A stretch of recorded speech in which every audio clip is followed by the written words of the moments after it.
जाना था वाशिंग मशीनिया वो अपने नैहरवा से पाए बा। जब वो अपने मशीनिया में नहाए धोवे दे तो काहे जबरदस्ती तोरे लोग करत है। अरे जवान जई है कोनो पुरनियो तो ना है। भगवान तोरे जांगर दिए जाए के रगड़ रगड़ के धोए लो। का वाशिंग मशीनिया के लालच में पड़ी है। का इतना दिन से वाशिंग मशीनिया में कपड़वा धोवत रही है। अच्छा ठीक बा तब हमहु लोग के समनवा क्यों ना छुई। जब वो अपन समनवा केहू के ना छुए देत बा तो हमहु लोग अपन समनवा ना छुए दे। आपन अपन समनवा हमहु लोग बिच के लगा लेत है। बिहान के तब ना कहू बूढ़ा ई काहे तोरे लोग ऐसन करत है। ऊ जैसे करी तू लोग वैसे करबू तब तोरे में ओकरे में अंतर का रह जाई। जैसे ऊ करी वैसे ही अब हमहु लोग के करे पड़ी तब जाके हिसाब बराबर होई।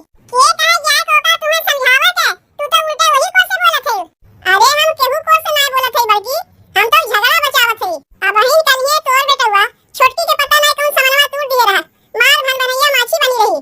मार सुना सुना हम मैं कहत रही टूट जाई क्यों बनाई नहीं खाली सब ले वही तो जानत है। हमहु कुछ नहीं बोले काहे कि हम तो जानते हैं क्यों जानबूझ के टोका नहीं तूड़े बा। लड़के हैं खेलत खेलत तूड़ी दिए हुई है तो हमें क्यों का कर सकत है। यही मारे तुमसे कहा था कि जब वो अपन मशीनिया ना छुए दे चाहत बा तो कौन जरूरत तोरे परिवार के मशीनिया छुए के।